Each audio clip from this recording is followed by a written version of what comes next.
नमस्कार दोस्तों, हमारे इस रहस्यमयी और जादुई नवरात्रि सफर के 5वें दिन में आपका बहुत बहुत स्वागत है।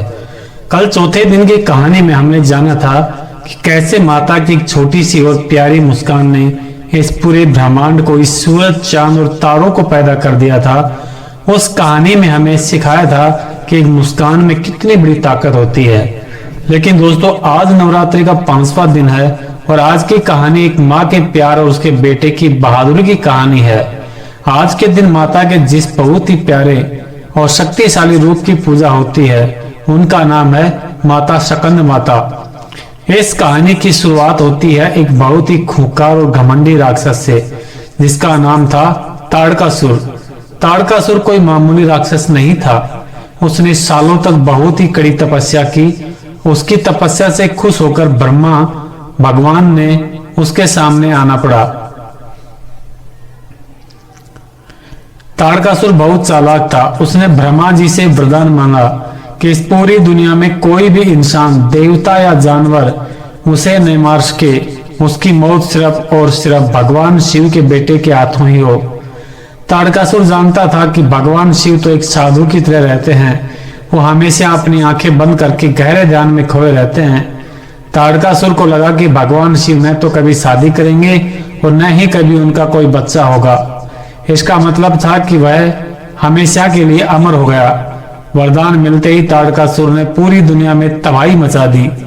उसने स्वर्ग पर हमला कर दिया, देवताओं के राजा इंद्र को हरा दिया और सारे देवताओं को स्वर्ग से धक्के मारकर बाहर निकाल दिया। चारों तरफ हाहाकार मच गया। सारे देवता रोते हुए और अपनी जान बचाते हुए भगवान विष्णु के पास पहुंचे। उन्होंने कहा, हे भगवान, हमें बचाइए, ताड़कासुर ने हमारा सब कुछ छीन लिया है।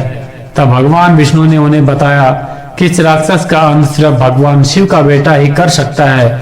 लेकिन भगवान शिव तो तपस्या में लीन थे। दोस्तों, जैसा कि हमने पहले और दूसरे दिन की कहानी में सुना था, माता पार्वती ने भगवान शिव को पाने के लिए हजारों सालों तक भूखे प्यासे रहकर कड़ी तपस्या की थी। उनकी उस तपस्या के बाद आखिरकार भगवान शिव और माता पार्वती की शादी हुई और फिर उन दोनों की जादुई ऊर्जा से एक बहुत ही तेजवान और शक्तिशाली बच्चे का जन्म हुआ। उस बच्चे के चेहरे पर सूरज जैसी चमक थी और उसकी आंखों में एक निडर योद्धा की आग थी। इस जादुई बच्चे का नाम था कार्तिकेय और कार्तिकेय का ही दूसरा नाम शकंद है। शकंद भले ही देखने में एक छोटे से बच्चे थे, लेकिन उनकी ताकत के आगे बड़े बड़े राक्षसों के पसीने छूट जाते थे। जब देवताओं को पता चला कि भगवान शिव के बेटे का जन्म हो चुका है, तो उन्होंने शकंद कुमार को अपनी सेना का सेनापति बना दिया। एक छोटे से बच्चे ने देवताओं की सेना को लीड किया और फिर शुरू हुआ ताड़कासुर और शकंद कुमार के बीच एक बहुत ही भयंकर युद्ध। ताड़कासुर को लगा कि एक छोटा सा बच्चा मेरा क्या बिगाड़ लेगा, लेकिन शकंद कुमार ने अपने जादुई भाले से उस खूंखार और घमंडी राक्षस ताड़कासुर का हमेशा के लिए अंत कर दिया। पूरे ब्रह्मांड में इस छोटे से बहादुर बच्चे की जय जयकार होने लगी। स्वर्ग के देवताओं को उनका घर वापस मिल गया। दोस्तों, माता पार्वती इसी महान और बहादुर योद्धा शकंद की माँ है। इसीलिए अपने बेटे के नाम पर माता के इस 5वें रूप को शकंद माता कहा जाता है, यानी शकंद की माता। अगर आप माता के इस रूप को ध्यान से देखेंगे तो ये रूप आपको रुला भी सकता है और हिम्मत भी दे सकता है। माता शकंद माता के 4 हाथ हैं। ऊपर के 2 हाथों में उन्होंने बहुत ही सुंदर कमल के फूल पकड़े हुए हैं। नीचे के एक हाथ से वह अपने भक्तों को आशीर्वाद दे रही है। लेकिन उनका सबसे खास हाथ वह है जिससे उन्होंने अपने प्यारे बेटे नन्हे शकंद को अपनी गोद में बहुत ही प्यार से पकड़ा हुआ है। माता की सवारी तो एक खूंखार शेर है, लेकिन वह बैठती एक खिले हुए कमल के फूल पर है। इसीलिए उन्हें पद्मासना देवी भी कहा जाता है। माता का यह रूप हमें दुनिया की सबसे बड़ी और सबसे ताकतवर चीज के बारे में बताता है, और वह है एक माँ का प्यार। माता शकंद माता हमें सिखाती है कि एक माँ का दिल कमल के फूल की तरह कोमल होता है, जहाँ वह अपने बच्चे को पूरी दुनिया से बचाकर अपनी गोद में रखती है। लेकिन अगर उस बच्चे पर या उसकी दुनिया पर कोई भी खतरा आए, तो वही माँ एक शेर की तरह खूंखार भी बन सकती है।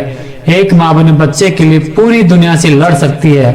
उस दिन की पूजा करने का एक सबसे बड़ा जादू यह है कि जब आप सच्चे मन से माता स्कंद माता की पूजा करते हैं तो आपको अकेली माता का आशीर्वाद नहीं मिलता, माता की गोद में भगवान कार्तिकेय भी बैठे हुए हैं। तो माता की पूजा करने से भगवान कार्तिकेय की पूजा अपने आप हो जाती है, आपको माता का प्यार भी मिलता है और भगवान कार्तिकेय की तरह निडर रहने की ताकत भी मिलती है।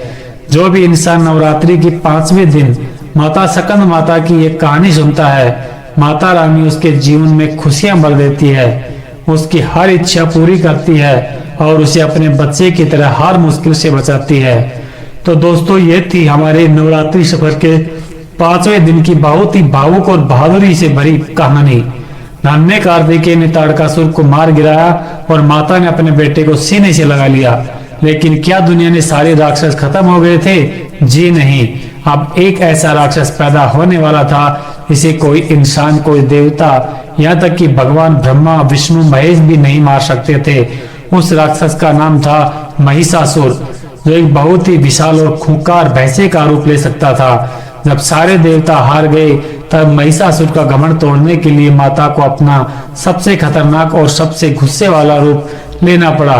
माता का जन्म एक ऋषि के घर हुआ और उन्होंने उस राक्षस को कैसे धूल चटाई, ये रोंगटे खड़े कर देने वाला महा एपिसोड, वो महायुद्ध और माता का एक खूंखार रूप हम जानेंगे हमारे कल के एपिसोड में, यानी नवरात्रि के 6ठे दिन की कहानी में। अगर आपको एक माता और उसके बहादुर बेटे की प्यारी सी कहानी पसंद आई हो तो इस वीडियो को अभी लाइक करें, अपने दोस्तों और परिवार के साथ इसे शेयर करना बिल्कुल न भूलें। और हाँ, कल महिषासुर के अंत की वो धमाकेदार और एक्शन से भरपूर कहानी आपसे मिस न हो जाए, इसलिए चैनल को अभी तुरंत सब्सक्राइब कर ले। कमेंट बॉक्स में पूरे प्यार से जय माता स्कंद माता जरूर लिखिए। मिलते हैं कल एक नए और सबसे खतरनाक अवतार की कहानी के साथ। तब तक के लिए खुश रहे और हमेशा अपनी माता का सम्मान करता रहे।